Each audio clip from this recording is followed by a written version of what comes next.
আল্লাহুম্মা সাল্লি আলা মুহাম্মাদিন ওয়া আলা আলি মুহাম্মাদ কামা সাল্লাইতা আলা ইব্রাহিম ওয়া আলা আলি ইব্রাহিম ইন্নাকা হামিদুম মাজিদ اللهم بارك على محمد وعلى آل محمد كما باركت على إبراهيم وعلى آل إبراهيم إنك حميد مجيد أما بعد فقد قال النبي صلى الله عليه وسلم الفصل الثالث আলহামদুলিল্লাহ আল্লাহ তাবারক ওয়া তাআলা বড় মেহেরবানি যে আল্লাহ রাব্বুল ইজ্জত দীর্ঘ এক মাস পরে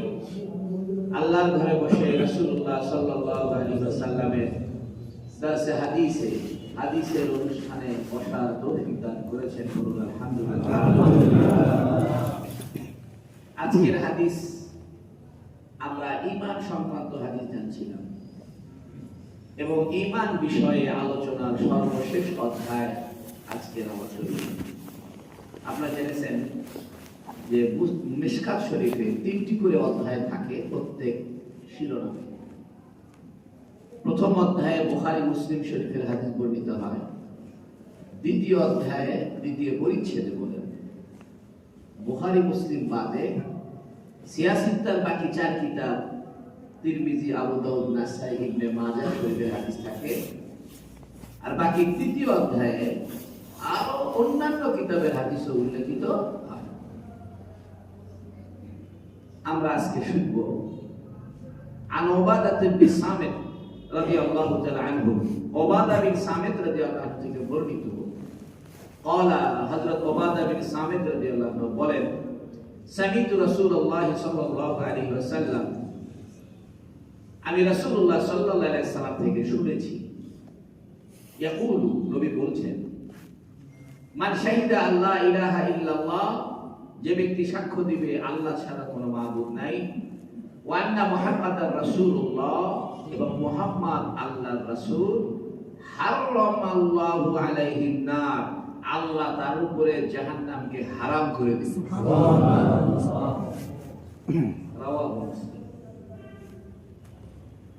আরেকটি হাদিস শুনি আন উসমান রাদিয়াল্লাহু আনহু, হযরত উসমান থেকে বর্ণিত, قال, তিনি বলেন, قال রাসূলুল্লাহ সাল্লাল্লাহু আলাইহি ওয়াসাল্লাম, আল্লাহর রাসূল সাল্লাল্লাহু আলাইহি ওয়াসাল্লাম বলেছেন, মান মাতা, যে ব্যক্তি মারা যায়, ওয়া হুয়া ইয়ালাম, সে জানে, আন্নাহু লা ইলাহা ইল্লাল্লাহ, যে অবশ্যই আল্লাহ ছাড়া কোনো মাবুদ নাই, দাখালাল জান্নাহ, আল্লাহ তাকে জান্নাতে প্রবেশ করাবে। সুবহানাল্লাহ।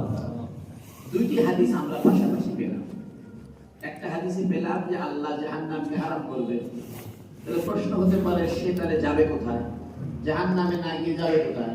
পরের হাদিসে পেলাম কোথায় যাবে? জান্নাতে। এখান থেকে একটি ভ্রান্ত মতবাদকে খণ্ডন করা হয়েছে। যারা মুতাজিলা, এরা বলে যে কিছু মানুষ না জান্নাতে যাবে না জাহান্নামে যাবে, মাঝখানে আটকে থাকবে।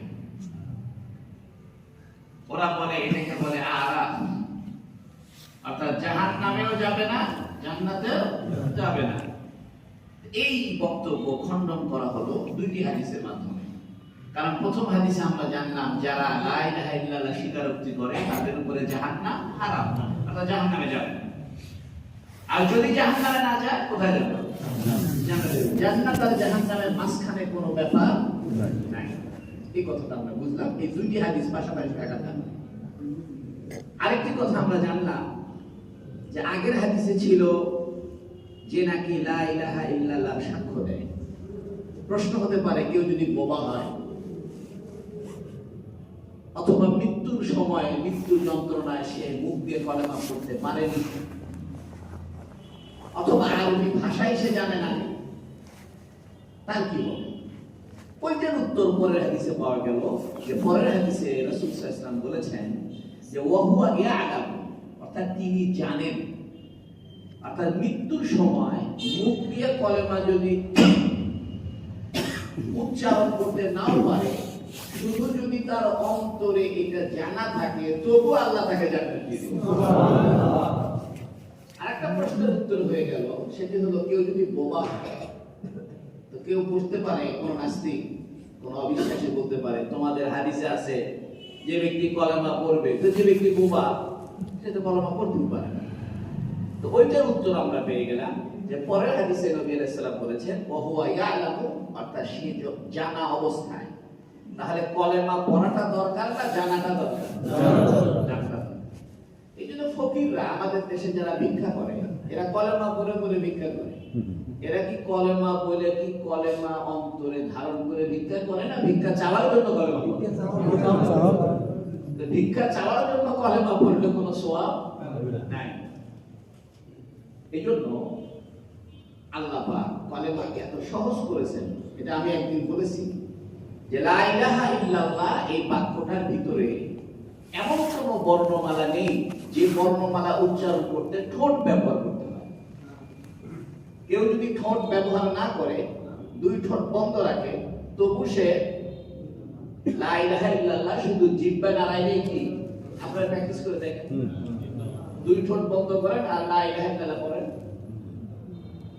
অর্থাৎ লা ইলাহা ইল্লাল্লাহ এই বাক্যটার ভিতরে এমন কোন বর্ণমালা নেই যে বর্ণমালা উচ্চারণ করার জন্য কি ব্যবহার করতে হয়? ঠোঁট ব্যবহার করতে হয়। অর্থাৎ ঠোঁটের সাহায্য ছাড়াই শুধু জিহ্বা নাড়ালেই হবে। আল্লাহ পাক যেহেতু দয়া, রহমান, রহিম, মৃত্যুর সময় অনেক সময় দেখা গেল কষ্ট হচ্ছে, অসুস্থ, একদম মৃত্যুর দ্বার প্রান্তে, তার জন্য ঠোঁট ব্যবহার করতে কষ্ট হতে পারে। এই জন্য আল্লাহ কলেমাটাকে এমন ভাবে সাজিয়েছেন যাতে ঠোঁটের সাহায্য না নিতে হয়। তাহলে আমরা দুইটা বিষয় জানলাম, একটা হলো বোবাদের বিষয়টা জেনে গেলাম, আর একটা হলো যদি মুখে কলেমা পড়তে নাও পারে, এতে তাকে কাফের বলার কোনো সুযোগ নাই। একজন মানুষ মৃত্যু পথযাত্রী, আপনি তাকে বলছেন ভাই পড়েন লা ইলাহা ইল্লাল্লাহ, সে বলে রাখো তো সর্ব বিরুদ্ধ, এর দ্বারা সে কাফের প্রমাণিত হবে না। কারণ তার হয়তো তখন আওয়াজ দিয়ে পড়তে ভালো লাগতেছে, অনেক সময় অসুস্থ হলে কথা বলতে ভালো লাগে না, কারো আওয়াজও পছন্দ হয় না। তখন এই লোকটা হয়তো বলতে পারে এই উদ্দেশ্যে যে আমার সামনে ভ্যান ভ্যান করে না, কলেমা পড়ার দরকার, আমি নিজে নিজে পড়বো, তোমার এত বলার দরকার নেই। এই লোকটাকেও কাফের বলার কোনো সুযোগ নাই, কারণ হইতে পারে সে মুখ দিয়ে কলেমা না পড়লেও অন্তরে কলেমার বিশ্বাসটা ছিল, সে কারণে আল্লাহ তাআলা জান্নাত দিয়েছেন। এখান থেকে আরেকটা মাসআলা বের হয়, সেটা হলো যে মৃত্যু পথযাত্রী ব্যক্তিকে আপনি হুকুম করতে পারবেন না, এই কথা বলতে পারবেন না যে আব্বা কলেমা পড়, কলেমা পড়, এই কথা নিষেধ। কি করবেন? আপনি মৃত্যু পথযাত্রী ব্যক্তির সামনে শুধু নিজে কলেমা পড়তে থাকবেন, শুধু নিজে পড়বেন লা ইলাহা ইল্লাল্লাহ মুহাম্মাদুর রাসূলুল্লাহ, আস্তে আস্তে পড়বেন, আস্তে মানে বাক্যটা তাড়াতাড়ি একটু আওয়াজ দিয়ে পড়বেন, লা ইলাহা ইল্লাল্লাহ মুহাম্মাদুর রাসূলুল্লাহ। তখন ওই লোকটার যদি মনে চায় যে না আমি উচ্চারণ করি, করবে, আর যদি উচ্চারণ না করতে মনে না চায়, করবে না। কিন্তু আপনি যদি হুকুম করেন আর লোকটা যদি বলে বাদ দাও, খালি বেচার করছো, তার দেখতে দৃষ্টিকটু মনে হবে যে সে কলেমা পড়তে অস্বীকার করছে। যাই হোক, আমরা জানলাম যে জান্নাত জাহান্নামের মাঝখানে কোনো তৃতীয় কোনো রাস্তা নাই, বোবাদের জন্য কোনো অসুবিধা নাই, এবং মুখে উচ্চারণ করতে না পারলেও অসুবিধা নাই। আমরা যে আগে জেনেছি যে একটা হাদিস গিয়েছে আবু হুরায়রা থেকে বর্ণিত, যে নবী ইসলাম বলেছেন বলে দাও যে ব্যক্তি লা ইলাহা ইল্লাল্লাহ বলবে সে জান্নাতে যাবে। পরে নবী ইসলাম আমার নিজে নিষেধ করছেন এটা বলো না, কারণ মানুষ সব আমলহীন হয়ে থাকবে। এর দ্বারা বোঝা যায় যদি কোনো মানুষ অন্যায় করে পাপ করে, আল্লাহ যদি তার পাপ না মাফ করে, তাহলে তাকে কিছু শাস্তি দেওয়ার পরে চিরদিনের জন্য জাহান্নামে রাখবে না, মানে কিছুদিন জাহান্নাম ভোগ করে একদিন না একদিন অবশ্যই। এখন আসেন আমরা একটা হাদিস করি। আন জাবির রাদিয়াল্লাহু আনহু قال, হযরত জাবির রাদিয়াল্লাহু আনহু থেকে বর্ণিত, তিনি বলেন قال রাসূলুল্লাহ সাল্লাল্লাহু আলাইহি ওয়াসাল্লাম, রাসূল সাল্লাল্লাহু আলাইহি ওয়াসাল্লাম বলেছেন, কি বলেছেন? সিনতানে মুজিবাতানে, দুই ধরনের বৈশিষ্ট্য আরো দুই ধরনের জিনিসকে আবশ্যক করে। অর্থাৎ দুইটা বিষয় আরো দুইটা বিষয়কে কি করে? আবশ্যক। অর্থাৎ এমন দুইটা বিষয় আছে যে দুইটা বিষয় আরো দুইটা বিষয়কে যুক্ত করে। কি কি? আলা রাজুলুন ইয়া রাসূলুল্লাহ, এক ব্যক্তি বলল, হে আল্লাহর রাসূল, মাল মুজিবাতানে, দুইটি বিষয় আরো দুইটি বিষয়কে আবশ্যক করে, সংযুক্ত করে, সাব্যস্ত করে, এটি কি? ক্বালা, নবী বললেন, মান মাতা ইউশরিক বিল্লাহি শাইআন দাখালান নার, যে ব্যক্তি আল্লাহর সঙ্গে শিরিক করে মারা গিয়েছে সে জাহান্নামে যাবে। অর্থাৎ আল্লাহর সঙ্গে শিরিক এটা জাহান্নামকে আবশ্যক করবে, যুক্ত করবে। ওয়ামান মাতা লা ইউশরিক বিল্লাহি শাইআন দাখালান জান্নাহ, আর যে ব্যক্তি মারা গিয়েছে আল্লাহর সঙ্গে শিরিক করা অবস্থায় নয়, সে অবশ্যই জান্নাতে যাবে। এই হাদিস থেকে আমরা আরেকটা কথা বুঝলাম, সেটা হলো যে কলেমা পড়তেছে মুখে মুখে কিন্তু অন্তরে শিরিক আছে, তাহলে এই কলেমার কোনো দাম নাই। অর্থাৎ আপনি মৃত্যুর সময় বা অন্য যে কোনো সময় কালেমা পড়বেন, এই কালেমাটাকে শিরিক মুক্ত হতে হবে। কি মুক্ত হতে হবে? যেমন মৃত্যুর সময় সে মনে মনে কলেমা পড়তেছে বা মুখে কলেমা পড়তেছে আর মনে মনে চিন্তা করতেছে যে ডাক্তারের ওষুধ আরেকটু ভালো মতো খাইলেই বলতাম, আমার চিকিৎসাটা একটু ভালোভাবে করলে আমি বলতাম। এটাও এক ধরনের কি হাদিস শরীফে আছে, নবী আলাইহিস সালাম বলেছেন যে আমি আমার উম্মতের উপরে অন্য গুনার ভয় করি না, কিন্তু গোপন শিরিকের ভয় করি। সাহাবায়ে কেরাম জিজ্ঞেস করছে, আসলে গোপন শিরিক বলতে গোপন শিরিক হলো মানুষ উপর দিয়ে ঈমানদার হবে, কলেমা পড়বে, কিন্তু অন্তরে অন্তরে আল্লাহর নিরঙ্কুশ ক্ষমতাকে অন্য কারো জন্য ছেড়ে দেবে। এই জন্য একটা কথা প্র্যাকটিস করে, একটা কথা অন্তরে বসান যে পৃথিবীর কোন মানুষের কোনো ক্ষমতা নাই, সমস্ত ক্ষমতা কার? আল্লাহর। পৃথিবীর সমস্ত ডাক্তার মিলে যদি চেষ্টা করে আপনাকে বাঁচায় রাখবে, এক সেকেন্ড বাঁচায় রাখতে পারবে। আর পৃথিবীর সমস্ত ডাক্তার যদি চেষ্টা না করে, আল্লাহ যদি বাঁচাইতে চায়, আপনি বেঁচে যাবেন। সুবহানাল্লাহ। দুই নম্বর, যে সময় মৃত্যু হবে ওই সময়ে মৃত্যু হবে। যেমন খালেদা জিয়া বেঁচে আছে না মারা গেছে আল্লাহ ভালো জানে। যখন মৃত্যু হবে তখন মৃত্যু হবে, যত ইয়ার অ্যাম্বুলেন্স যতই বিদেশে নিয়ে যায় কোনো লাভ হবে না। নির্ধারিত সময়ে কি হবে? তবে চিকিৎসা করা সুন্নাত, এটা ভিন্ন জিনিস। নবী চিকিৎসা করবেন। চিকিৎসা করে কেন হয়? আমাদের ঈমানের সংরক্ষণের জন্য। চিকিৎসাটা এই জন্য করতে হয় যে চিকিৎসা করলাম তাহলে ঠিক আছে, হলো না তাহলে আর বাঁচব। আর যদি চিকিৎসা না হইতো তাহলে অন্তরে থাকতো চিকিৎসা করলে কি যেত? এই জন্য নবী চিকিৎসা করার কথা বলছে, যাতে তোমাদের ঈমানের হেফাজত হয়, চিকিৎসার দ্বারা তোমাদের কোনো সন্দেহ সৃষ্টি না হয়। তাহলে আমরা যে চিকিৎসা গ্রহণ করি, ডাক্তারের কাছে যাই, এটা আমাদের ঈমান বাঁচানোর জন্য যাই, যাতে শয়তান আমাদেরকে ধোঁকা না দেয় যে মরে গেল ডাক্তারের কাছে নিয়ে গেলে মরতো না। নবীকে যাতে সে ডাক্তারের কাছে নিয়ে গেলাম, তাও আল্লাহ কইবে যে আল্লাহ ডাক্তারের কাছে গেছিলাম, তাও করে গেছি, এর মানে ডাক্তারের কাছে যাওয়ার পরও আমার বাঁচার কোনো ক্ষমতা নাই। এই জন্য প্রতিটা মুহূর্তে আল্লাহর উপর খুশি থাকবে, যে কোনো পরিস্থিতি, যে কোনো পরিস্থিতি। আল্লাহ চাইলে হবে, আল্লাহ না চাইলে হবে না। এটা আমাদের কোনো বাহাদুরি নাই।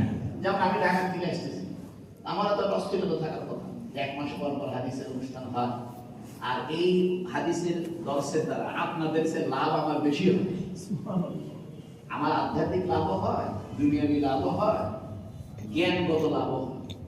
আমি তো বুঝি, আমি যখন হাদিস পড়াই এটার একটা প্রভাব সপ্তাহখানেক মাসখানেক একই না। এই প্রভাব এত লাভবান হয়ে আমি যেটা ধারণা নাই, এটা অনেক লাভ আছে। যাই হোক, আভ্যন্তরীণ কিছু লাভ আছে, রাসূল সাল্লাল্লাহু আলাইহি ওয়াসাল্লামের সাথে সম্পর্ক সুদৃঢ় হয়। এই জন্য আমিও চাই যে যত কষ্টই হোক হাদিসের অনুষ্ঠানটা কি হোক। আল্লাহ চাইছে হয়েছে, আল্লাহ না চাইলে আমার কাম দোয়া করতে হয়ে গেছে। দেখি আচ্ছা, আরেকটা হাদিস عن أبي هريرة رضي الله عنه، حديث مرض عن أبي هريرة رضي الله عنه، حضرت أبي هريرة يقول قال كنا قعودا حول رسول الله صلى الله عليه وسلم। আচ্ছা, ওই আগের হাদিসের একটা কথা বলি।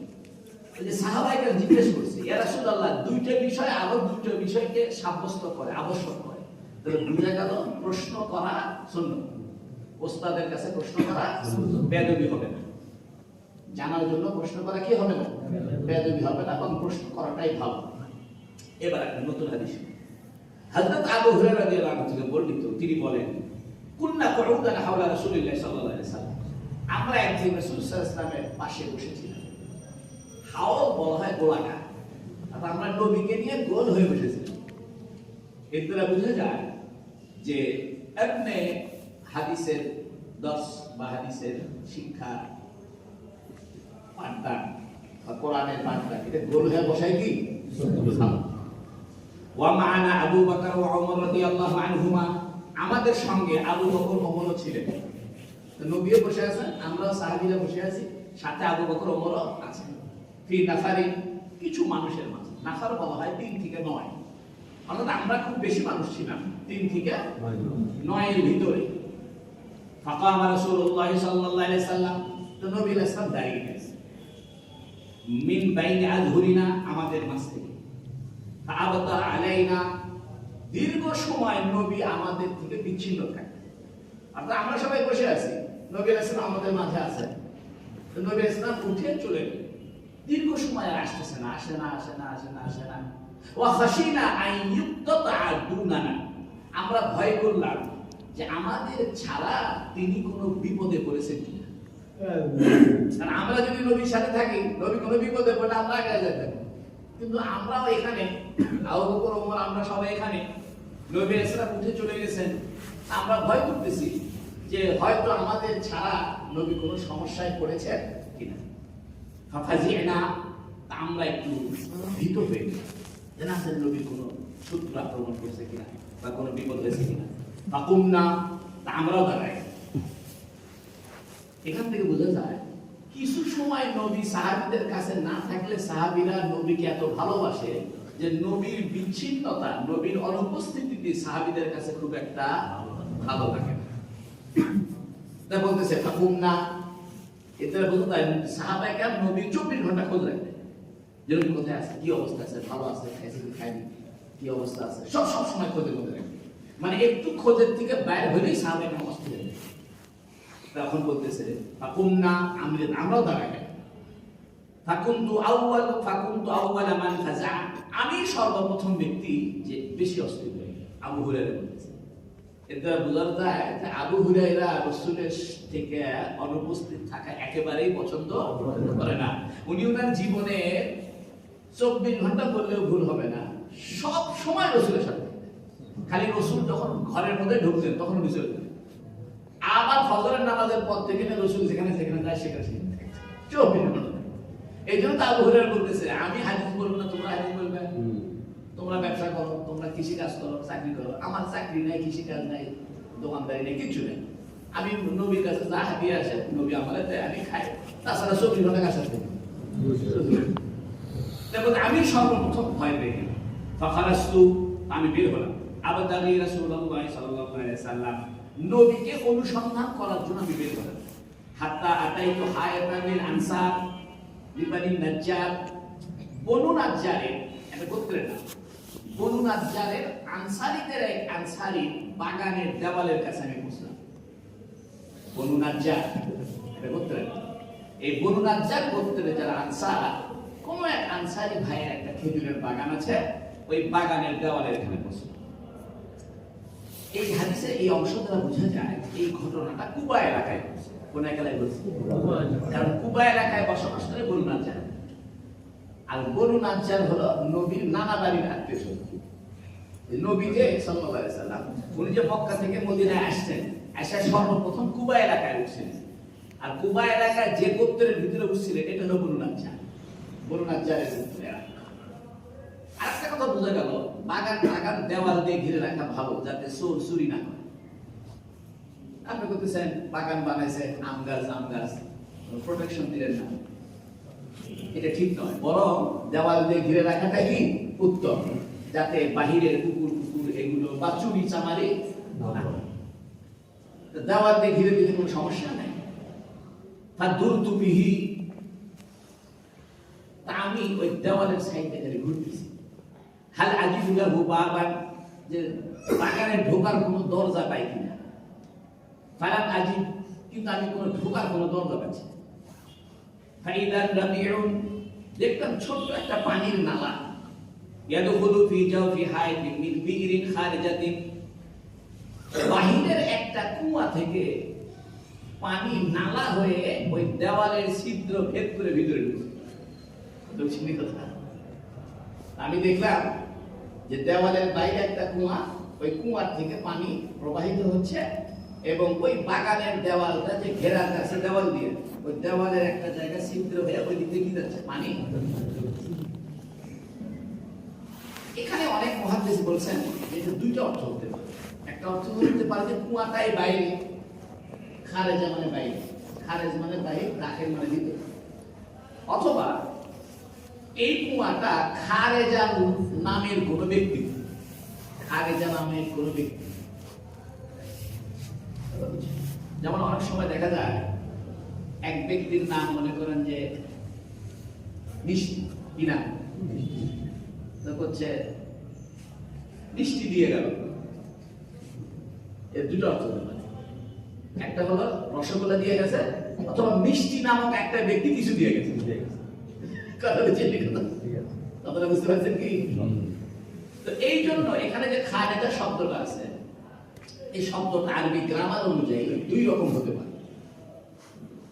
যদি এটা বিশেষণ হয়, আমরা আরবিতে সিফত মৌসুফ করি, তাহলে হবে কুয়াটা দেওয়ালের বাইরে ছিল। আর যদি বিশেষণ না হয়, মুজাফ মুজাফিলাই হয়, সিফত মৌসুফ না হয়, যা কিন্তু আপনারা বুঝবেন, আমি বাংলাতে বুঝে দিই, সেটা হলো তখন কুয়াটা হবে খারেজা নামক ব্যক্তি। এর মানে হলো নবীর কথা যত রকমের অর্থ হওয়ার সম্ভাবনা আছে, সব রকমের অর্থই মুহাদ্দিসরা করে গেছে। আপনাকে নতুন করে পণ্ডিতি করে নাই, যা পণ্ডিতি তারা করে চলে গেছে, আপনাকে এখন পড়াশোনা করেন।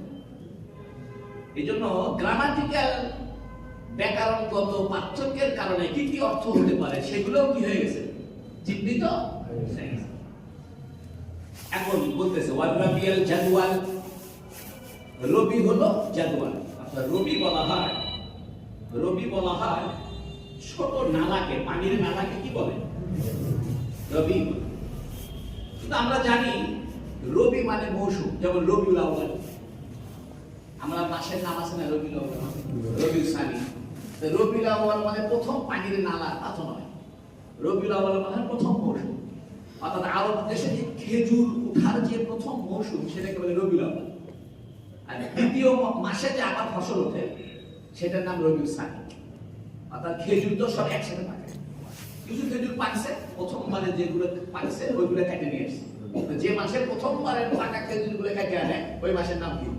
রবিউল আউয়াল, প্রথম মৌসুম। এক মাস পরে আবার যেগুলো কাঁচা ছিল সেগুলো আবার পেকে যায়, সেটা আবার পরে নিয়ে আসে, তার নাম কি? আল্লাহ পাক আমাদের নবীকে রবিউল আউয়াল মাসে জন্ম দিয়েছে, মানে দুনিয়াতে পাঠিয়েছে। এই কথা বোঝার জন্য এটা হলো অরিজিনাল প্রথম ফলের মৌসুম। তোমাদের যেমন প্রথম ফলের মৌসুমে খুব খুশি লাগে, আমিও তোমাদের খুশির মধ্যে আর খুশি যোগ করে মুহাম্মদ সাল্লাল্লাহু আলাইহি ওয়াসাল্লামকে ফসল হিসেবে, মৌসুম হিসেবে দিয়ে দিই।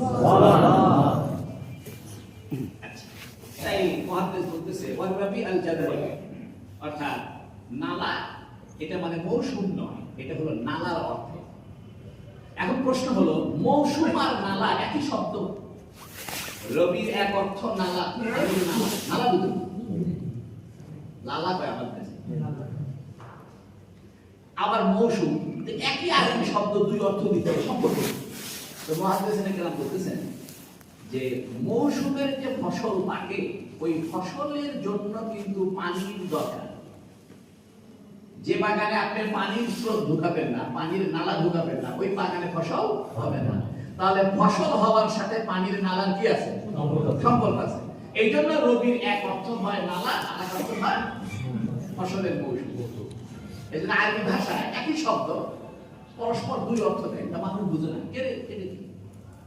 এক অর্থ হলো মৌসুম, আর এক অর্থ হলো নালা, কোনো অসুবিধা নাই, কারণ ফসলের মৌসুমের সাথে পানির নালার কি আছে? সম্পর্ক আছে। قال এটা মাঝখানে হাদিসের ব্যাখ্যা দিয়ে শব্দের ব্যাখ্যা। এখন হযরত আবু হুরায়রা বলতেছেন ফাহতাফাস্তু, আমি করলাম কি আমার শরীরটাকে কুটিসুটি করলাম। আমি সবাই দেখতে যারা সার্কাস খেলা দেখায় রডের রিংয়ের ভিতরে শরীর ছোট মোটো করে কার ভিতরে ঢোকে, রিংয়ের ভিতরে। আবু হুরায়রা বলতেছেন ফাহতাফাস্তু, আমি আমার শরীরকে কুটিসুটি করে ওই যে ছিদ্রের ভিতর দিয়ে কুমার পানি ঢোকে ওই ছিদ্রের ভিতর কি করলেন, আমরা হলে ফিরে আসলাম, আমরা হলে বলতে ডুবে গেছে।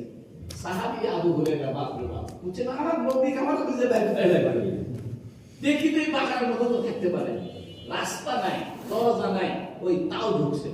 ফাদাখালতু আলা রাসূলিল্লাহি সাল্লাল্লাহু আলাইহি ওয়াসাল্লাম, আমি রাসূল সাল্লাল্লাহু আলাইহি ওয়াসাল্লামের কাছে প্রবেশ করলাম। ফাকালা আবু হুরায়রা, তো নবী বলেন কি রে তুমি আবু হুরায়রা কেমনে ঢুকলে? এখান থেকে বুঝেন সাহাবীরা নবীকে কি পরিমাণ ভালোবাসে। দরজা নাই, নবী খোঁজার জন্য এই গর্তের ওই ছিদ্র দেওয়ালের ছিদ্র দিয়ে ঢুকছে।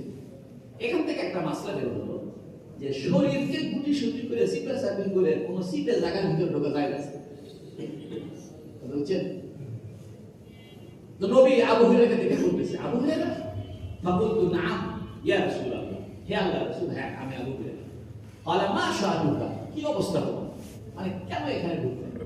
কুলতু, আমি বললাম কুনতা বাইনা আযহুরিনা, আপনি আমাদের মাঝে ছিলেন, না কুনতা দাঁড়িয়ে গেলেন, ফাআবাতা আলাইনা, আমাদের উপরে অনেকক্ষণ অনুপস্থিত থাকলেন, ফাখাশিনা, আমরা ভয় পেয়ে গেছি, আনতুক্তাতা দুনানা, আমরা ছাড়া আপনি মনে হয় কোনো ঝামেলা করছেন, ফাজিনা, আমরা ভয় পেয়ে গেছি, ফাকুনতু আউওয়ালা মান ফাজিয়া, সর্বপ্রথম আমি বেশি ভয় পেয়েছি, ফাআতাইতু হাযাল হায়াতা, তাই আপনাকে খুঁজতে খুঁজতে বাগানের দেওয়ালের কাছে আসলাম, ফাহতাফাস্তু, আমি নিজের শরীরকে গুটিসুটি করলাম, কামা ইয়াহতাফু সালাবু, শিয়াল যেরকম তার শরীর গুটিসুটি করে অন্য ছিদ্রের ভিতরে ঢোকে।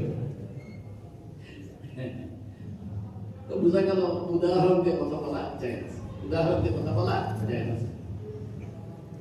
শিয়াল চালাক না বোকা? চালাক। এখানে বলা আবু হুরায়রা কি আছে? চালাক। ওয়া হাউলাই নাস ওয়ারাই, আর ওই লোকেরা আমার পিছনে আছে, অর্থাৎ আবু বকর, ওমর, যারা আবু বকর উঠেছিল ওরা সবাই অপেক্ষায় আছে, অর্থাৎ আমি আসছি আপনার খোঁজ নেওয়ার জন্য। আপনি কোথায় গেলেন?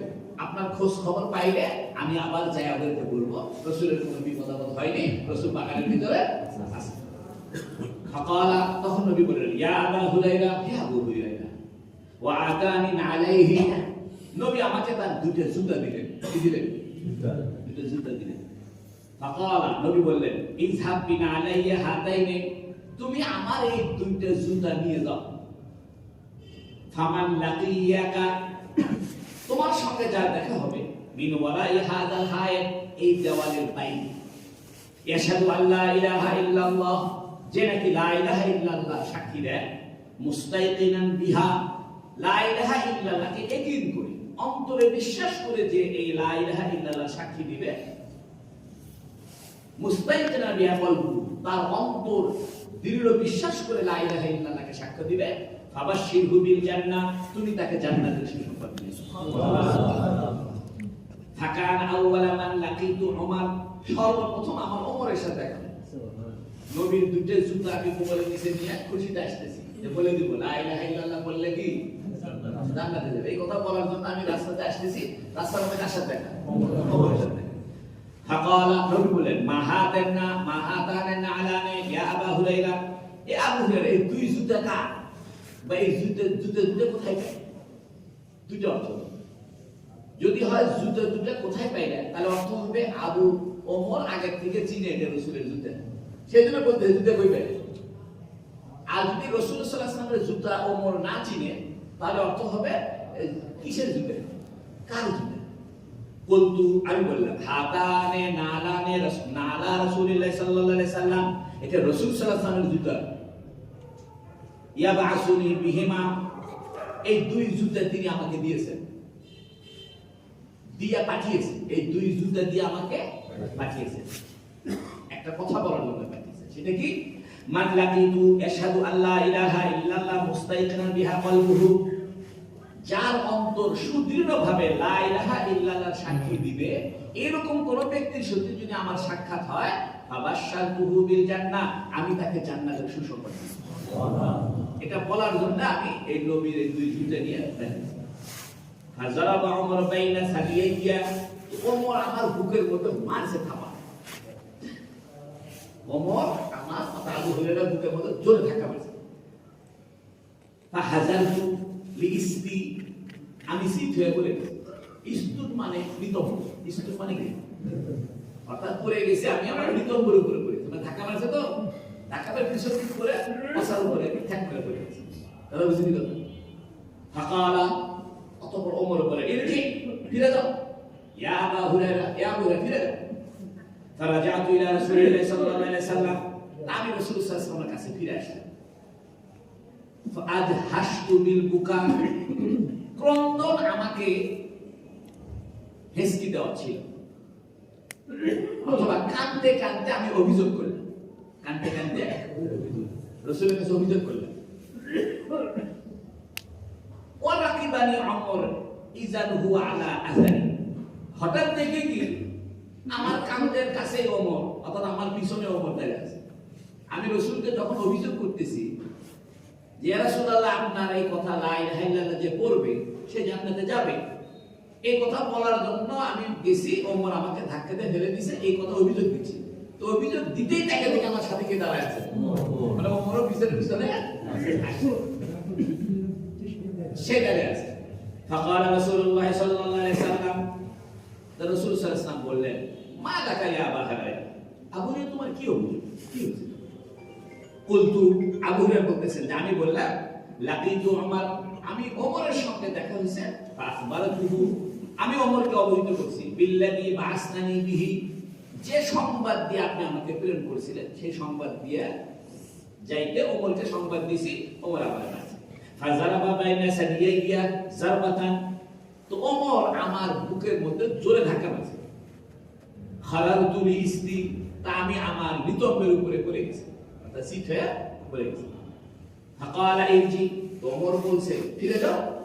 ফাকালা রাসূলুল্লাহ সাল্লাল্লাহু আলাইহি ওয়াসাল্লাম, রাসূল সাল্লাল্লাহু আলাইহি ওয়াসাল্লাম বলে, ইয়া ওমর, হে ওমর, মা হামালাকা আলা মা ফাআলতা, তুমি যে কাজটা করেছো এই কাজ করার ব্যাপারে কে তোমাকে উদ্বুদ্ধ করেছে, অথবা কোন কারণে তুমি এই কাজটা করলে? আবু হুরায়রা বুকের মধ্যে ধাক্কা কেন দিলেন?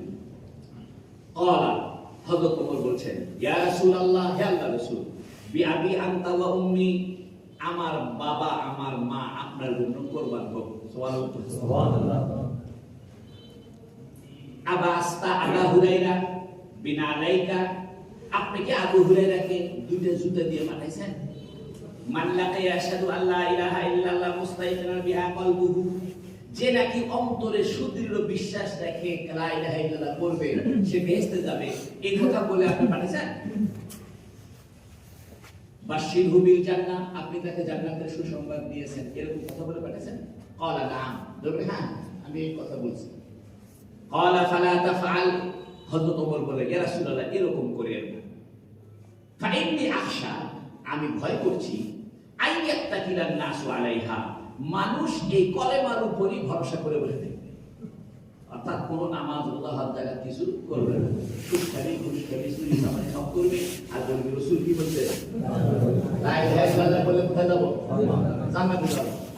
এই অবস্থা হয়ে থাকে। ফাখাল্লি, ইয়া রাসূলুল্লাহ, আপনি তাদেরকে আমল করার জন্য ছেড়ে দিন। শুধু এতটুকু বলেন না যে লা ইলাহা ইল্লাল্লাহ বললে বেহেশতে যাবেন, এই কথা বললে তো মানুষ আমল টামল সব ছেড়ে দিবে, আপনি এদেরকে আমল করতে ছেড়ে দেন। ইয়ামালুনা, তারা আমল করুন। ফাকালা রাসূলুল্লাহ সাল্লাল্লাহু আলাইহি ওয়াসাল্লাম, তখন রাসূল সাল্লাল্লাহু আলাইহি ওয়াসাল্লাম বললেন, ফাখাল্লিহিম, ঠিক আছে ওদেরকে আমল করতে ছেড়ে দিলাম। এটা হলো হাদিস। এখন আসেন নবী আলাইহিস সালাম তাকে জুতা কেন দিয়েছেন? জুতা দেওয়া দুইটা কারণ। একটা কারণ হলো রাসূল সাল্লাল্লাহু আলাইহি ওয়াসাল্লাম এটা প্রমাণ করতে চাচ্ছেন যে এই কথাটা আমার কথা এবং খুব দামি কথা। মানুষ যদি আবু হুরায়রাকে বলে যে আবু হুরায়রা বানা বানা করছো তুমি, এই কথাটা বলতে না পারে, এই জন্য রাসূল সাল্লাল্লাহু আলাইহি ওয়াসাল্লাম আবু হুরায়রা দুটো জুতা দিয়েছে, যে চিহ্ন হিসাবে দিলেন যে জুতা নিয়ে যাও, তাহলে তোমার প্রমাণ মজবুত হবে যে দেখো রসুলের জুতা আমার কাছে, এর মানে রসুলের সাথে আমি দেখাছিলাম। এই রসুলের সঙ্গে আবু হুরায়রার দেখা হয়েছে, এটা প্রমাণ হিসাবে কি দিচ্ছেন? এখান থেকে একটা মাসলা বের করব।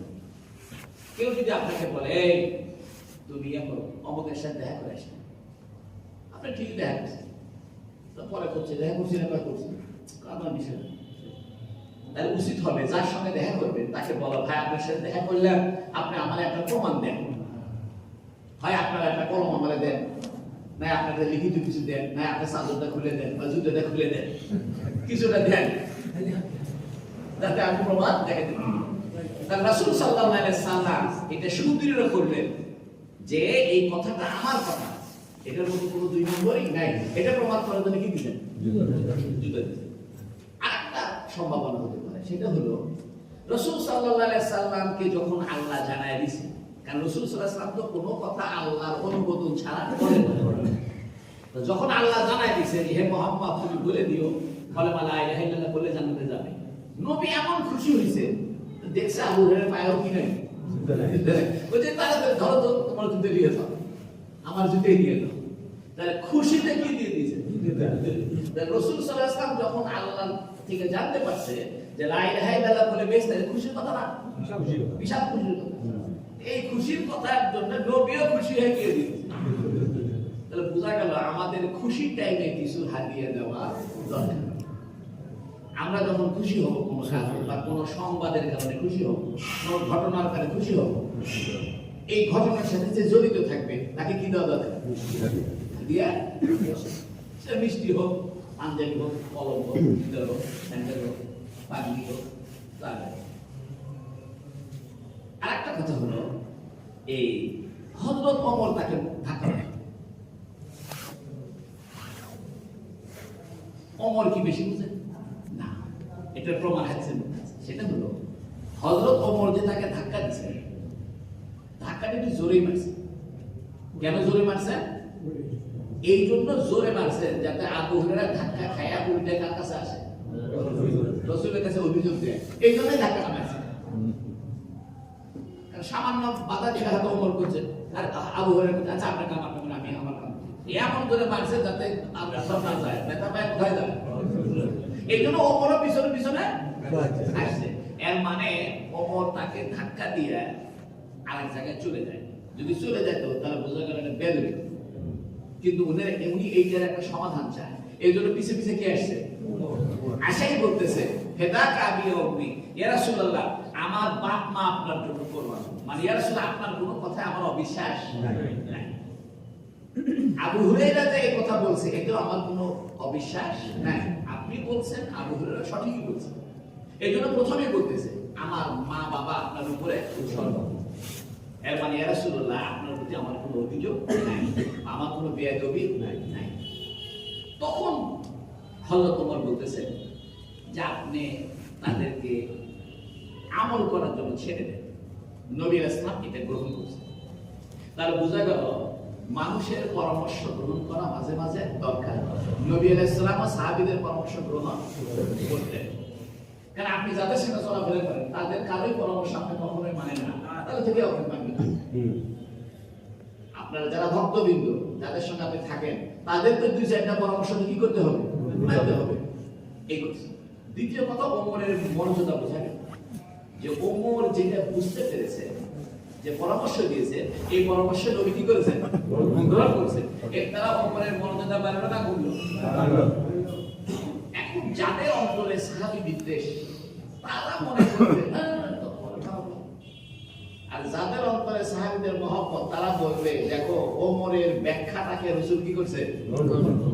এই জন্য তো নবী বলেছেন লাউ কানা বাদি নবী লাকানা ওমর, আমার পরে যদি কেউ নবী হইতো কে হইতো? ওমর।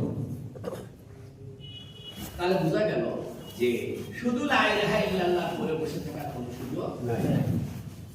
এখন আমরা বুঝবো কেন যে আমার লা ইলাহা ইল্লাল্লাহ মৃত্যুর সময় এই লা ইলাহা ইল্লাল্লাহ আমার মধ্যে আসবে বা আমার অন্তরে থাকবে? এটা বোঝার বুদ্ধি হলো যে ব্যক্তি সারাটা জীবন আমল ভালো আমলে কাটবে, তাহলে বোঝা যাবে যে এই লোকটার শেষ জামানা কি হবে? ভালো। আর যার সারা জীবনের আমল খারাপ থাকবে তা বোঝা যাবে এর শেষ মৃত্যুর সময় কলেমাটা তার উপকারে।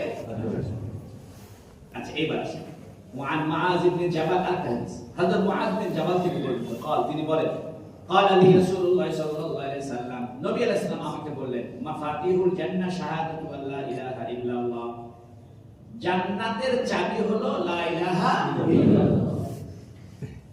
তাহলে বুঝা গেল যে লা ইলাহা ইল্লাল্লাহ তো চাবি না, এটা তো মুখের কথা। অনেক মুহাদ্দিস বলতেছেন যে আমরা যে লা ইলাহা ইল্লাল্লাহ পড়ছি, এই কিয়ামতের দিন আল্লাহ পাক এই লা ইলাহা ইল্লাল্লাহকে একটা চাবি আকারে হাতে দিয়ে দিবেন। সুবহানাল্লাহ। বলবে তুমি দুনিয়াতে লা ইলাহা ইল্লাল্লাহ পড়ছিলে না, সেই লা ইলাহা ইল্লাল্লাহকে আমি কি আঁকি দিয়েছি, এই চাবিটা দাও। অন্য হাদিসে আছে জান্নাতের মূল চাবি, আসল চাবিটা থাকবে রাসূলুল্লাহ সাল্লাল্লাহু আলাইহি ওয়াসাল্লাম। কারণ রাসূল সাল্লাল্লাহু আলাইহি ওয়াসাল্লাম প্রথম জান্নাত খুলবে। কারণ কি? কারণ হলো যে দুনিয়াতে লা ইলাহা ইল্লাল্লাহ পরিপূর্ণ প্রচার প্রসার কেউ শেখে এইজন্য জান্নাতের চাবি কার হাতে? আমাদের হাতেও থাকবে, এটা আমাদের আলাদা বলে। জান্নাতের যে মেইন যে সীমানা, মেইন সীমানার দরজা আগে কে খুলবে? পরে আমাদের কাছে লা ইলাহা ইল্লাল্লাহ একটা করে চাবি আছে, এটা অথবা জান্নাতে ঢোকার ভয়েস কোড, বর্তমানে দেখবেন কিছু ভয়েস কোড আছে, দরজার সামনে ওপেন দ্য ডোর, দরজা ফাঁক খুলে, আবার বলবেন যে ক্লোজ দ্য ডোর, দরজা কি হবে? আর মুখের আওয়াজে দরজা খুলে, দরজা বন্ধ। তো মুহাদ্দিসিনে কেরাম 1200 বছর আগে এই কথা বলে ফিরে গেছে যে জান্নাতে এটাও হতে পারে যে জান্নাতের দরজা বন্ধ, যে যে ব্যক্তি জান্নাতে ঢুকবে তারা জান্নাতের বন্ধ দরজার সামনে যা বলবে লা ইলাহা ইল্লাল্লাহ মুহাম্মাদুর রাসূলুল্লাহ, সাথে ফাঁক করে জান্নাত দরজা। সুবহানাল্লাহ। দুনিয়াতে যেরকম আমরা ওপেন দ্য ডোর বললে দরজা খোলে, ক্লোজ দ্য ডোর বললে বন্ধ হয়ে যায়, আখিরাতেও এরকম হবে যে আমরা লা ইলাহা ইল্লাল্লাহ বলবো, দরজা কি হবে? আর যারা অন্তর থেকে পড়েনি যতই লা ইলাহা ইল্লাল্লাহ দরজা কি হবে না, বন্ধ হবে। বুঝা গেল যে আমাদের কণ্ঠস্বর আল্লাহ সেট করে রেখেছে। সুবহানাল্লাহ। আমাদের কণ্ঠস্বর আল্লাহ কি করে রেখেছে? সেট করে রেখেছে। অর্থাৎ কার কার অন্তর থেকে লা ইলাহা ইল্লাল্লাহ বের হইছে এটা আল্লাহ সেট করে রাখছে। ওই আওয়াজটা যখন দরজায় ঢুকবে আস্তে করে দরজা কি হয়ে যাবে। وعن عثمان رضي الله عنه هكذا عثمان رضي الله عنه থেকে বর্ণিত قال তিনি বলেন ان رجالا من اصحاب النبي صلى الله عليه وسلم, নবীর সাহাবীদের মধ্যে কিছু মানুষ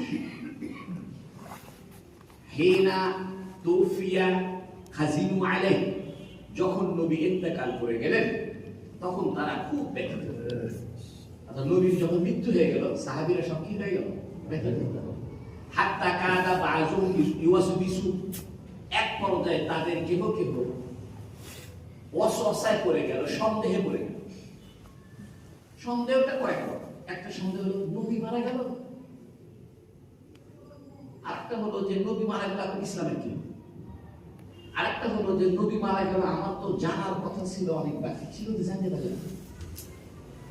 আরেকটা হলো যে কোন আমলের দ্বারা আমরা জান্নাতে যাবো। আমল তো বহু করি, নামাজ পড়ি, রোজা করি, হজ করি, যাকাত দিই, কোন আমলটা আসলে জান্নাতে যাওয়ার জন্য মেইন আমল এটা তো জানা হলো না। এই জন্য সাহাবীদের মধ্যে একটা হতাশা কাজ করে, সৃষ্টি হয়। কেউ জানতে চাচ্ছে যে কোন আমলের দ্বারা, কেউ জানতে চাচ্ছে ইয়া রাসূলুল্লাহ বেহেশতে আমরা কিভাবে যাব, বিভিন্ন রকম একটা ওয়াসওয়াসা শুরু হয়। ক্বালা উসমান ওয়া কুনতু মিনহুম, উসমান রাদিয়াল্লাহু আনহু বলতেছেন আমি এদের একজন। অর্থাৎ নবীর ইন্তেকালের পর আমারই অবস্থা খারাপ হয়ে গেছে, আমার ভিতরে একটা অস্থিরতা কাজ করতেছে। ফাবাইনা আনা জালিসুন, এই অবস্থায় আমি বসে আছি, নবীর ইন্তেকাল হয়ে গেছে, আমি বসে আছি, মন আমার খারাপ, মনের ভিতরে খালি বিভিন্ন ওয়াসওয়াসা আসছে। মাররা আলাইয়া ওমর, তো আমার সামনে দিয়ে ওমর চলে গেল, এটা ওমর ওয়া সাল্লামা, আমাকে সালাম দিল। ফালাম আশউর বিহি, আমি তার সম্পর্কে টের পেলাম। আমার সামনে দিয়ে ওমর গেল, ওমর আমাকে সালাম দিয়েছে, এটা আমি টের পাই। চিন্তা, নবীর ইন্তেকালে একটা কঠিন কষ্ট পায়, আমি চিন্তা করছি। ফাশতাকা ওমর ইলা আবি বকর রাদিয়াল্লাহু আনহুমা, তো হযরত ওমর আবার আবু বকরের কাছে গেল, ও যাও বকর, ওসমানকে আমি সালাম দিলাম, ওসমান আমার সালাম দিল। এর দ্বারা বোঝা যায় একজন মুসলমান যদি আরেকজন মুসলমানের সালামের জবাব না দেয়, এর অর্থ হলো সে তার উপরে মন খারাপ করে আছে। এই জন্য ওমর চিন্তা করছে, কে রে সালাম দিলাম, সালামের উত্তর দিল না, তাহলে নিশ্চয়ই আমার উপরে তার কি আছে, কোনো রাগ আছে, কোনো অভিযোগ আছে, আমার উপর মন খারাপ আছে। এই জন্য অভিযোগটা দিছে কার কাছে? আবু বকরের কাছে। এখান থেকে বোঝা গেল এদের দুজনের মধ্যে আবু বকরের সম্মান বেশি, এই জন্য আবু বকরের কাছে অভিযোগ দিছে। ওমর আর ওসমানের সালামের জবাব আদান প্রদান হয় না, ওমর সালাম দিছে, ওসমান উত্তর দেয়নি। এই অভিযোগটাকে আলীকে দিছে, কাকে দিছে? তাহলে ওমরও বুঝে যে আমাদের দুজনের মুরব্বিকে। এখান থেকে বোঝা যায় রাসূলের পরে কার অবস্থান ছিল। রাসূল কাছে থাকলে রাসূলকে অভিযোগ দিল, যেমন ইয়া রাসূলুল্লাহ আমি সালাম দিলাম, ওসমান সালামের উত্তর দিল না। যেমন আগে হাদিসের মধ্যে আছে, ইয়া রাসূলুল্লাহ আপনি ওমরকে আবু হুরায়রাকে আপনি কথা বলছেন, অভিযোগ নিয়ে গেছেন।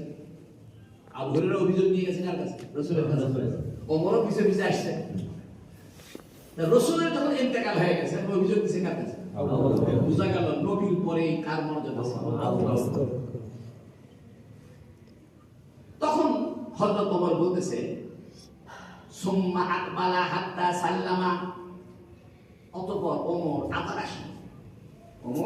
আসে, হাত্তা সাল্লামা আলাইয়া। আবু বকর ওমর দুজন আসছে, আসে দুজন আমাকে সালাম দিয়েছে। ওমর তো অভিযোগ দিয়েছে কার কাছে? আবু বকরের কাছে। আবু বকর চাচা তোমার সালাম উত্তর দিনা, চলো যাই দেখি কি হয়েছে, তোমার উপর মন খারাপ করছে কিনা, কোনো রাগটা করছে কিনা। আবু বকর ওমর দুজন আসে, দুজন আবার সালাম দিয়েছে। ফাকাল আবু বকর বলতেছে, মা হামালাকা আন লা তারুদ্দু আলা আখিকা ওমর সালামা, তোমার কি হয়েছে যে তুমি ওমরের সালামের জবাব দিলে না? কাকে বলতেছে? ওসমান। কুলতু মা ফাআলতু, তো ওসমান বলতেছে না আমি তো এরকম কোন কাজ করিনি। ফাকাল ওমর বলতেছে, বালা হ্যাঁ এরকম কাজ করছো, আমি সালাম দিয়েছি তুমি সালাম দাওনি। ওয়াল্লাহি লাকাদ ফাআলতা, খোদার কসম তুমি এমনই করছো, আমি তোমাকে সালাম দিয়েছিলাম তুমি কি করনি? ক্বালা, ওসমান বলল, কুলতু ওয়াল্লাহি মা শা, খোদার কসম আমি টের পাই, তুমি যে আমাকে সালাম দিয়েছিলে আমি টের পাই। ইন্নাকা মারাতা, তুমি অতিক্রম করে চলে গেলে। ওয়ালা সাল্লামতা, তুমি যে অতিক্রম করছো এটাও টের পাওনি, আর সালাম দিয়ে দিছো এটাও টের পাইনি। ক্বালা আবু বকর সাদাকা ওসমান, তারা আবু বকর হ্যাঁ ওসমান সত্যই বলেছে। ওসমান কি বলেছে? কারণ ওসমান এরকম না যে ওমরের সালামের জবাব দিবে না, সত্যি বলেছে। ক্বাদ শাগালাকা আন যালিকা আমরুন, কয় তোমাকে একটা বিষয় মনে হয় খুব ব্যস্ত রেখেছে। কুলতু আজাল, আমি বললাম হ্যাঁ একটা চিন্তার মধ্যে আমি আছি, এই চিন্তার কারণে ওমর যে আমাকে সালাম দিছে এটা আমি টেরও পাই। কলা মা হুয়া, আবু বকর বলতেছে কি চিন্তা? কুলতু তুওফি আল্লাহু তাআলা নবিয়্যহু সাল্লাল্লাহু আলাইহি ওয়াসাল্লাম, আল্লাহ তাআলা নবী সাল্লাল্লাহু আলাইহি ওয়াসাল্লামকে মৃত্যু দিয়ে দিলেন, ওফাত হয়ে গেল। ক্বাবলা আন নাসআলাহু আন নাজাতি হাদাল আমর, নবীর কাছে একটা বিষয়ে পরিত্রাণের বিষয় প্রশ্ন করব এর আগেই মানে, অর্থাৎ আমি নবীর কাছে আখিরাতে পরিত্রাণ পাওয়ার জন্য কোন আমল করলে আমি আখিরাতে পরিত্রাণ পাবো, নাজাত পাবো, এটা নবীকে আমি জিজ্ঞেস করবো। এটা জিজ্ঞেস করার আগেই নবী কি হয়ে গেছে? আবু বকর বলতেছে, আমি এটা নবীকে জিজ্ঞেস করছি না। আবু বকর বলতেছে তুমি চিন্তা করো না, তোমার যে দুঃখ যে কোন কাজ করলে তুমি আখিরাতে নাজাত পাবে, এটা নবীর কাছে জিজ্ঞেস করার আগেই নবীর ইন্তেকাল হয়ে গেছে, আমি জিজ্ঞেস করছি। আকুমতু ইলাইহি, আমি নবীর কাছে দাঁড়াইছিলাম। কুলতু লাহু, নবীকে বলছিলাম, বিআবি আনতা ওয়া উম্মি, আমার আব্বা আম্মা আপনার জন্য কুরবানি হোক, আনতা হাক্কু বিহা, তুমি এটার বেশি যোগ্য। অর্থাৎ যখন আবু বকর জিজ্ঞেস করেছিল ইয়া রাসূলুল্লাহ কোন আমল করলে আমি আখিরাতে নাজাত পাবো, তো নবী বলেছে হ্যাঁ এরকম প্রশ্ন করার যোগ্যই তুমি, আমি জানি এরকম প্রশ্ন তোমার দ্বারাই কি। আবু বকর বলল, কুলতু ইয়া রাসূলুল্লাহ, আমি বললাম হে আল্লাহর রাসূল, মা নাজাতু হাযাল আমর, এই আখিরাতের নাজাতের বিষয়টা কিভাবে হবে? ফাকাল রাসূলুল্লাহ সাল্লাল্লাহু আলাইহি ওয়াসাল্লাম, তখন নবী সাল্লাল্লাহু আলাইহি ওয়াসাল্লাম বললেন, মান কাবিলা মিন্নিল কালিমাতাল্লাতী আরাসু আলা আম্মি, মান যে ব্যক্তি কাবিলা কবুল করবে, মিন্নি আমার পক্ষ থেকে, আল কালিমাতাল্লাতি ওই বাক্য, আরাস্তু আলা আম্মি যে বাক্যটা আমি আমার চাচার কাছে পেশ করেছিলাম। চাচা মানে আবু তালেব, যে বাক্যটা আমি আমার চাচার কাছে পেশ করেছিলাম। ফারাদ্দাহা অতঃপর আমার চাচা এই বাক্যটাকে ফিরিয়ে দিয়েছে, অর্থাৎ ইসলাম গ্রহণ করেনি। ফাহিয়া লাহু নাজাতুন, এটাই তার জন্য নাজাতের কারণ হতো। অর্থাৎ আমার চাচাকে যে বাক্য আমি বলছিলাম যে চাচা একটা বার বলেন লা ইলাহা ইল্লাল্লাহ মুহাম্মাদুর রাসূলুল্লাহ, তো চাচা যদি এটা বলতো তাহলে চাচার জন্য নাজাতের কারণ হতো। এই বাক্যটাই হলো আখিরাতে নাজাতের কারণ। আচ্ছা, এখন এই হাদিস থেকে আমরা কিছু, আমাদের কষ্ট হচ্ছে না? না, ইনশাআল্লাহ। এই হাদিস থেকে আমরা কয়েকটা বিষয় জানতে পারি। এক নম্বর হলো মৃত্যুর পরে বিমর্ষ হওয়া, এটা স্বাভাবিক, এটা কোনো খারাপ কথা নয়। একজনের বাবা মারা গেছে, মা মারা গেছে, বউ মারা গেছে, সন্তানেতে মারা গেছে, এতে সে বিমর্ষ হয়ে যাওয়া কোনো অসম্ভব নয়। দুই নম্বর, কেউ যদি কারো সালাম দেওয়া টের না পায়, জবাব দেওয়া ওয়াজিব হবে না।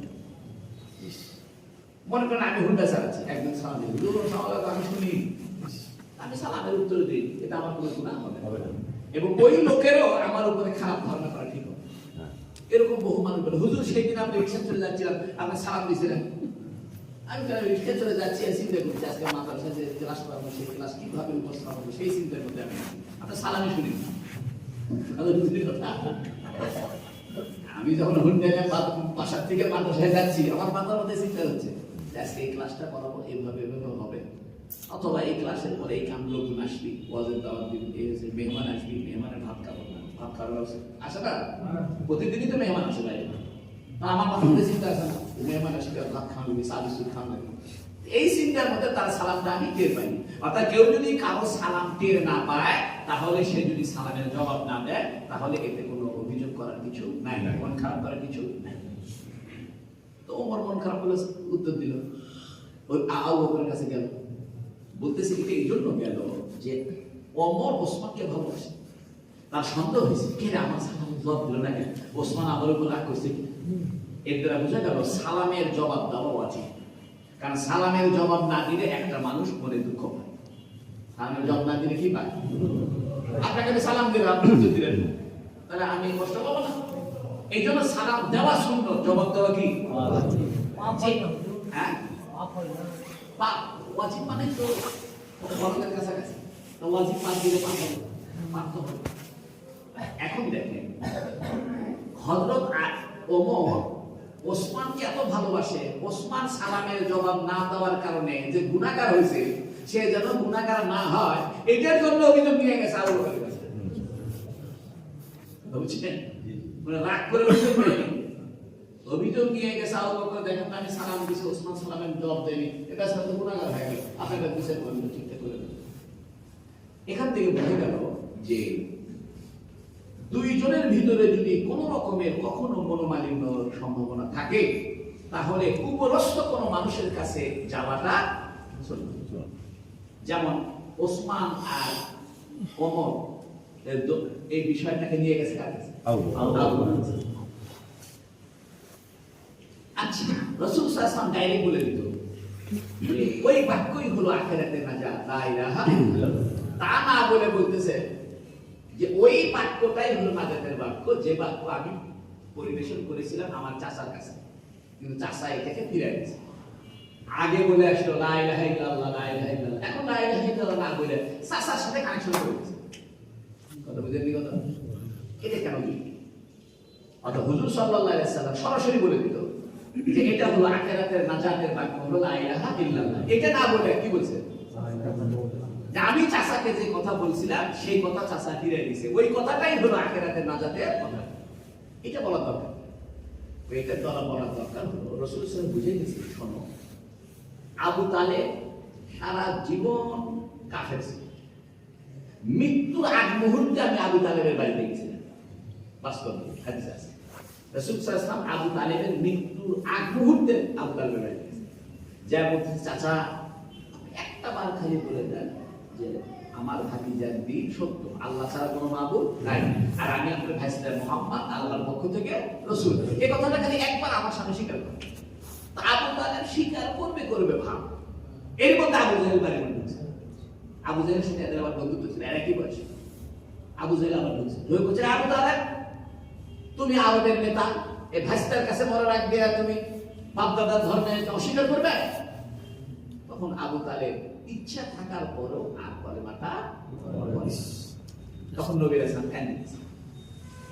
তো নবী রাসূল মনের দুঃখে আবু তালেবের বাড়ি থেকে বের হয়েছে, এক পাও দিছে, আল্লাহ পরস্পর একটা দিয়েছে, ইন্নাকা লা তাহদি মান আহবাবতা ওয়ালাকিন্নাল্লাহু ইয়াহদি মান ইয়াশা। হে নবী, আপনি যাকে পছন্দ করেন আমি তাকে হেদায়েত দিব এমন কোনো গ্যারান্টি নেই, বরং আমি যাকে পছন্দ করি তাকে হেদায়েত দিব। সুবহানাল্লাহ। এতে আল্লাহ বুঝিয়ে দিয়েছে যে হেদায়েতের মালিক আপনি নন, হেদায়েতের মালিক কে? আল্লাহ। প্রশ্ন হতে পারে, নবীর এক নাম তো হাদি, নবীর এক নাম কি? হাদি মানে হেদায়েতকারী, আর আল্লাহ তো নবীকে হেদায়েত দিতে দিতে পারেছে। তাহলে আপনি বলছেন হেদায়েত হলো আল্লাহর হাতে, নবীর নাম আবার হেদায়েতকারী। আল্লাহ হেদায়েতের মালিক, আর নবীর নাম কি দিয়েছে? হেদায়েতকারী। কেন বলছি? হেদায়েত দুই প্রকার। হেদায়েত মানে রাস্তা দেখানো, হেদায়েত মানে কি? রাস্তা দেখানো। একটা হলো শুধু রাস্তা দেখানো, একটা হলো গন্তব্যে নিয়ে যাওয়া। যেমন প্রশ্ন উদাহরণ দিই, তা বাইরের একটা লোক আপাতত আসছে, এসে বলতেছে ভাই সাত মাথা কোন দিকে? আপনি কয়েকটা বাইরে সোজা হাতের ডানে একটু মোড় নিয়ে দেখবেন সেলিম হোটেল নামে একটা হোটেল আছে, এটা তার সোজা চলে যাবে, আবার ডান দিকে তাহলে কি বাইরে যাবে? আর একজন লোক বাদুরতলা এসে বলতেছে ভাই আমি সাত মাথায় যাবো, তার বলছে আচ্ছা আপনি যাবেন, আমিও যাবো, সাথে করে নিয়ে যাচ্ছি। আল্লাহ যে হেদায়েতের মালিক, এর অর্থ হলো আল্লাহ যাকে হেদায়েত দিবে আল্লাহ তাকে রহমতের হাত ধরে টেনে টেনে হেদায়েতের জায়গায় নিয়ে যাবে। আর নবী যে হেদায়েত দেয় এটা হলো জায়গা মতো নিতে পারবে না, খালি রাস্তা দেখে দিবে। নবীর কাম গন্তব্যে নিয়ে যাওয়া না রাস্তা দেখে দেওয়া? এই জন্য নবীও হেদায়েতকারী, আল্লাহ হেদায়েতকারী। তবে আল্লাহ হেদায়েতকারী হলো গন্তব্য পর্যন্ত নিয়ে যাবে, একদম মৃত্যু পর্যন্ত হেদায়েতের উপর রাখবে, সরাসরি নিয়ে যাবে। আর রাসূল সাল্লাল্লাহু আলাইহি ওয়াসাল্লাম যে হেদায়েত করবে এটা গন্তব্যে দিবে না, কি করবে? দূরের থেকে দিবে যে রাস্তা, এই রাস্তা যারা তারা উঠবে তারা তারা আল্লাহর রহমতের রাস্তা উঠবে, আর যারা তারা উঠবে না তারা তারা আল্লাহর রহমতের রাস্তা উঠবে। এই বাক্যটা নবী আলাইহিস সালাম এই জন্য বলছেন যে দেখো আমি আবু তালেবকে বলছিলাম এই বাক্যটার এত দাম। আবু তালেব সারা জীবন কুফরি করছে, মৃত্যুর আগ মুহূর্তে যদি এই কালেমাটা পড়তো তাহলেও সারা জীবন কুফরি করার পরেও সে এই কালেমার কারণে জান্নাতে যেত। সুবহানাল্লাহ। এই হাদিসের মধ্যে লা ইলাহা ইল্লাল্লাহর কালিমার গুরুত্ব বুঝেছে, যেটা জীবনের শুরু থেকে না বললেও, অর্থাৎ মৃত্যুর এক সেকেন্ড আগেও যদি কেউ ঈমান আনে তবুও সে কোথায় যাবে? আরেকটা কথা শুনেন, সেটা হলো আরেকটা কথা নবী বলেছেন যে দেখো এই কালিমাটা সম্পূর্ণ আল্লাহ কন্ট্রোল করে। আমি মুহাম্মাদের সবচেয়ে বেশি সাহায্য করছি আবু তালেব, তাই না? মক্কার মানুষ মুহাম্মদ সাল্লাল্লাহু আলাইহি ওয়াসাল্লামকে অত্যাচার করছে, আবু তালেব বাধা দিয়েছে। আবু তালেব আমার প্রিয় হওয়ার পরেও আল্লাহ তাআলা কি দেন? অতএব এই লা ইলাহা ইল্লাল্লাহ স্বীকারোক্তি দেওয়া এটা সম্পূর্ণ কন্ট্রোল করে কে? আল্লাহ। আমি নিজেও কি করি না, কন্ট্রোল করি না, এটা বুঝুন। আরেকটা কথা বুঝুন, সেটা হলো যে কালেমাটা মৃত্যুর আগ মুহূর্তে স্বীকারোক্তি দিয়ে দিতে হবে। সারা জীবন কালেমার প্রতি বিশ্বাস ছিল, মরার 5 মিনিট আগে থেকে আর কালেমার প্রতি বিশ্বাস পায় না, তাহলে সে জাহান্নামে। আর সারা জীবন সে খারাপ পথে ছিল, কাফের ছিল, মক্কা শুকর ছিল, কিন্তু মৃত্যুর আগ মুহূর্তে সে কালেমা স্বীকারোক্তি দিয়া গেছে, তাহলে সে কোথায় যাবে? জান্নাতে। অর্থাৎ আমাদের এই কালেমাটা পড়ার সময়টা কখন? একদম মৃত্যুর আগে। একদম কখন? মৃত্যুর আগে। এই জন্য বাংলায় বলা হয় সেই ভালো যা, এটা হাদিসের রিপোর্ট, হাদিসের শব্দ এরকম না, কিন্তু মিনিংটা এরকম, সেই ভালো যা। এই জন্য দোয়া করেন আল্লাহ আমাদের জীবনের শেষটাকে কালিমাময় জীবন করে মৃত্যু দান। আমিন।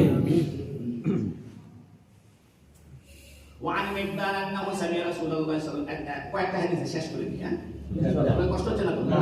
আমি মিকদাদি আন্নাহু সাল্লাল্লাহু রাসূলুল্লাহ সাল্লাল্লাহু আলাইহি ওয়াসাল্লাম কুল্লা ইয়াতালা আযানিল আরদি বাইতা মাদারিন ওয়ালা ওয়াবারিন।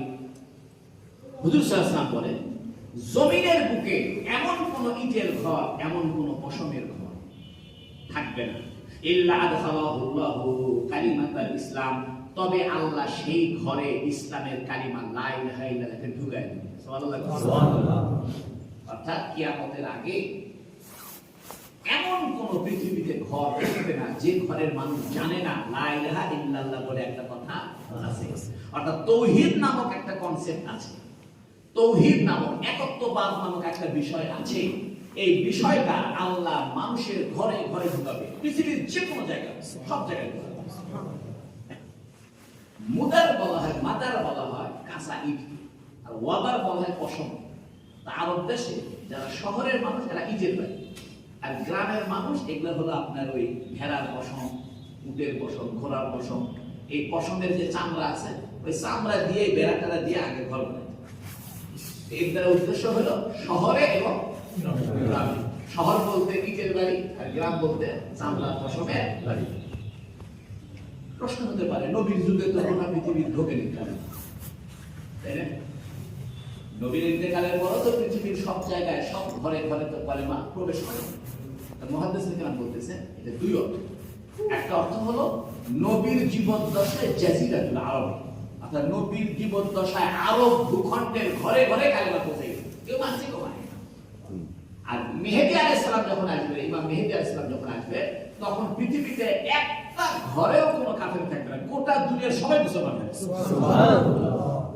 তাই নবী ইসলাম বলেছেন, বিআইসি আজিজিন, সম্মানী লোকের সম্মান সহকারে, ওয়াজিল্লি জালি ওয়াজিল্লি জালিলি, আর অসম্মানী ব্যক্তির অসম্মান সহকারে। এর মানে হলো প্রত্যেক ঘরে ঘরে ইসলাম ঢুকবে, কেউ সম্মানের সাথে ইসলাম গ্রহণ করবে, কেউ বেইজ্জতি।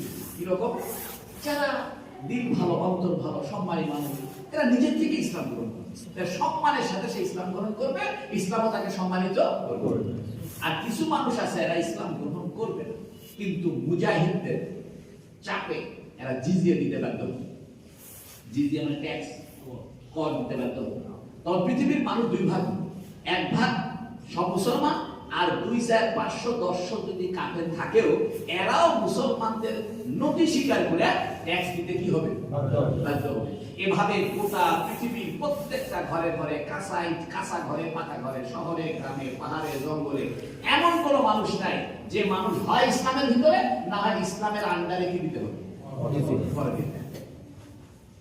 আম্মা ইউইজুহুমুল্লাহু ফায়াজআলুহুম মিন আহলিহা, যে ব্যক্তি ইজ্জতের সাথে গ্রহণ করবে সে ইজ্জতওয়ালা হবে। আও ইয়াজুল্লুহুম ফায়াদিনুনা লাহা, অথবা এই কালিমা তাকে লাঞ্ছিত করবে, ফায়াদিনুনা লাহা, এই কালিমার লাঞ্ছনা সে স্বীকার করবে, লাঞ্ছনা সে ভোগ করবে। কুলতু, আমি বললাম, ফায়াকুনুদ্দিন কুল্লুহু লিল্লাহ। হযরত মিকদাদ বলতেছে, তাহলে তো গোটা দুনিয়ায় আল্লাহর কালিমায় ঢলে যাবে। সুবহানাল্লাহ। وعن وهب بن منبه قيل له أليس لا إله إلا الله مفتاح الجنة। ওয়াহাব বিন মুনাব্বিহ থেকে বর্ণিত, তিনি বলেন যে বলা হলো যে লা ইলাহা ইল্লাল্লাহ বেহেশতের চাবি, বলা হচ্ছে না আগে?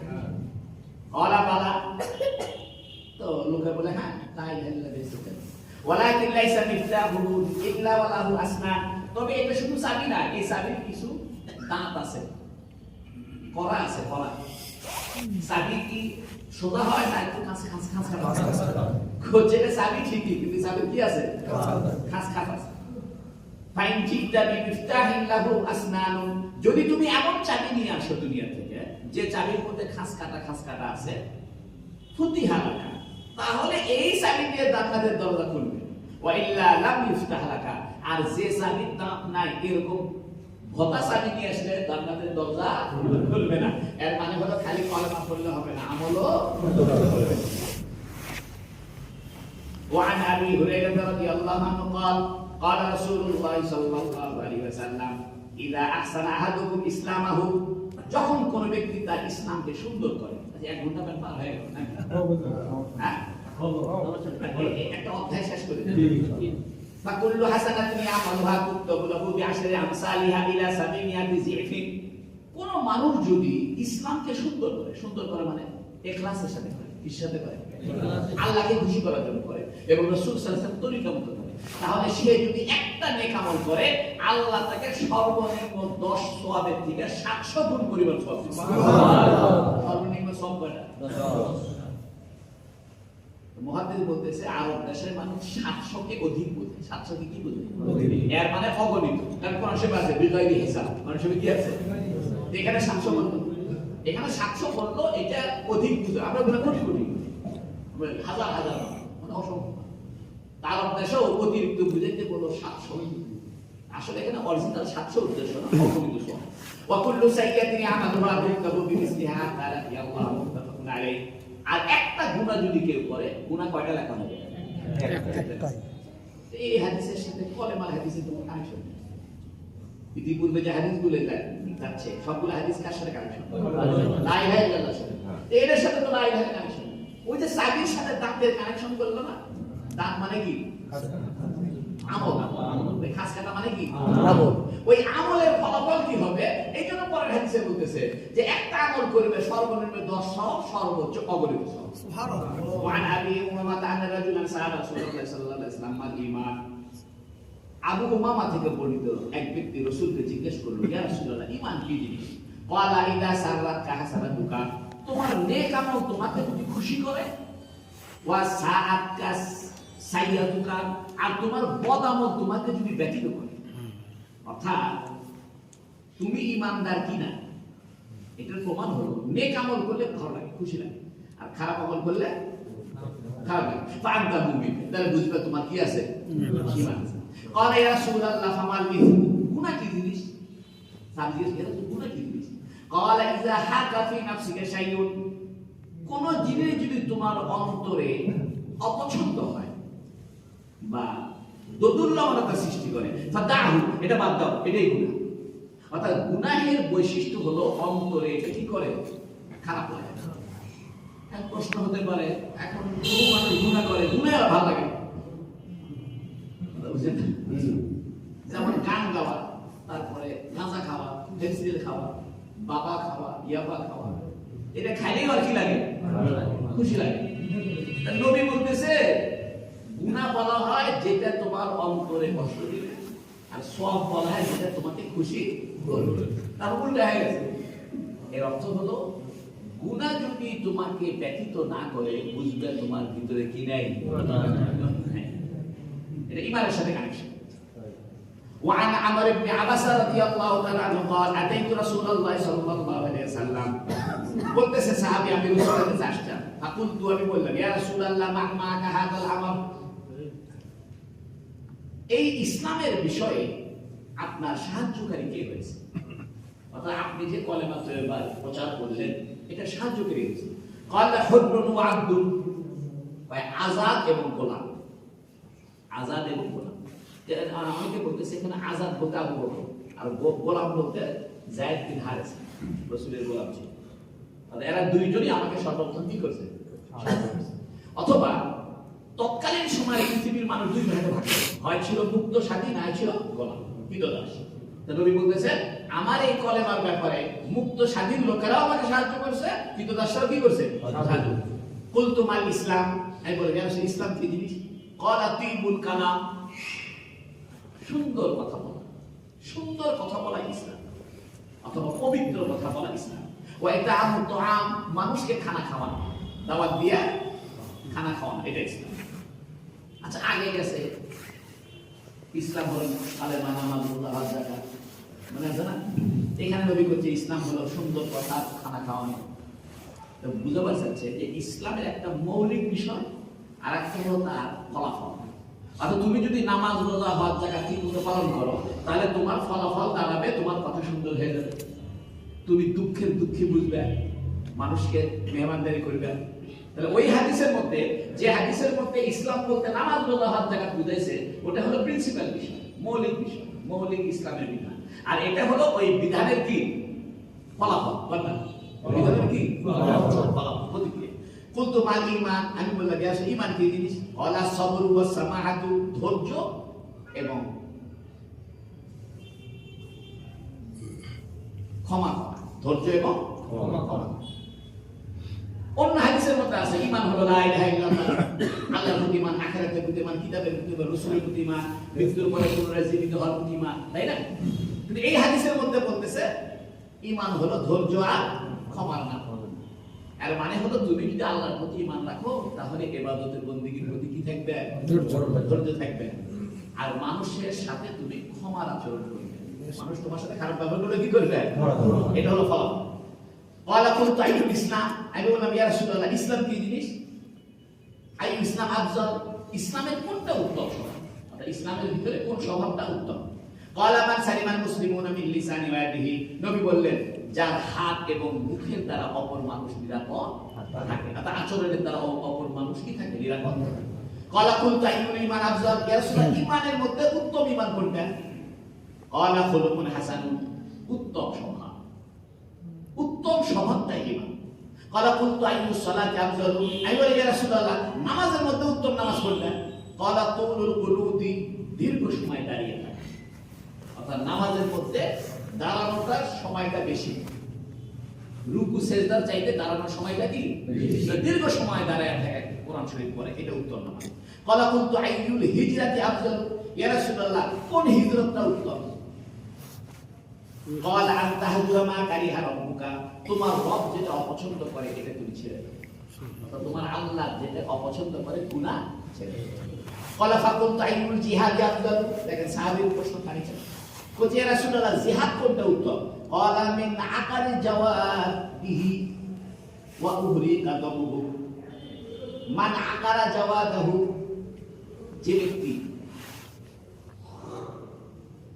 তার উত্তম ঘোড়াকেও নিহত করেছে, ওয়া উহলিকা দমহু, এবং তার রক্ত প্রবাহিত করেছে, অর্থাৎ এমন ভাবে যুদ্ধ করছে ঘোড়াও মারা গেছে নিজেও মরে গেছে, এটা সবচেয়ে উত্তম কি? ক্বালা কুনতু আইয়ু সাআত আফজালু, ইয়া রাসূলুল্লাহ সবচেয়ে উত্তম সময় কোনটা? কোন সময়টা সবচেয়ে উত্তম? ক্বালা জাওফুল লাইলিল আখির, রাতের শেষ অংশ, রাতের শেষ অংশ। রাওয়াহু আহমদ, এটা আহমদ বিন হাম্বল হাদিস আছে। এই হাদিসটা আপনারা বুঝতে পারছেন? বুঝতে পারছেন? জি। অর্থাৎ কোন ইসলামের ভিতরে কোনটা উত্তম? তারা বুঝা গেল ঈমানের মধ্যে কোনটা উত্তম, বলল ধৈর্য আর ক্ষমা। তারা বুঝা গেল ঈমান বাড়ে কম, ঈমান কি হয়? বাড়ে কম। ঈমান কি হয়? বাড়ে কম। আমল করলে পরে ঈমানটা বিটা বেড়ে যায়, আমল ছেড়ে দিলে ঈমানের মাত্রা কমবে। এখন কথা হলো ঈমান করতে করতে কতটুকু কম? যে ঈমান করতে করতে লাস্ট মাথায় আসে তার অন্তরে খালি আল্লাহ বলে একজন আছে, এতটুকু অবশিষ্ট থাকে, আর বাকি গুনাহ একটাও ছাড়া না, সব গুনাহ, এটা হচ্ছে সর্বশেষ। তো অরিজিনাল ঈমান যেটা ওটা স্থির থাকে, ওটা কি থাকে? ওটা বাড়ে কমে। বাড়া কমে হলো অরিজিনাল ঈমানের উপরের থেকে যে স্তর, ওটা কি হয়? যদি কমে কম, তাহলে কমতে কমতে নাই হয়ে যায়, কমতে কমতে নাই হবে, নাই হয়ে গেলে কি হয়ে যাবে? জিরো হয়ে গেলে কাফের, জিরো হয়ে গেলে কি হয়ে যাবে? এই জন্য হাদিসের মধ্যে আছে কোন ব্যক্তি যদি জিনা করে সে কাফের, তার ঈমান থাকে। এর মানে হলো জিনা করলে পরে তার ঈমানটা নামতে নামতে নামতে লাস্ট মাথা চলে আসে। হাদিস আছে যখন কেউ চুরি করে সে তার কি থাকে না? ঈমান থাকে। এর মানে হলো যখন চুরি করে তখন ঈমানের স্তরটা নামতে নামতে লাস্ট মাথায় আসে। পরামত অবাদ দিলে ঈমান আবার কি হবে? বুঝা গেল আমলের দ্বারা আমাদের ঈমানকে কি করতে হবে? বাড়াইতে হবে। আমলের দ্বারা ঈমান কি করতে হবে?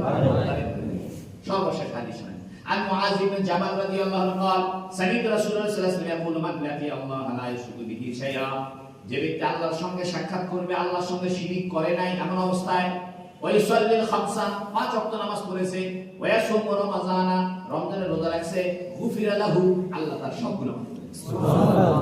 কুনতু আফালা উবাশিরুহুম ইয়া রাসূলুল্লাহ, মুআয বিন জাবাল কি আছে এই সুসংবাদটা কি?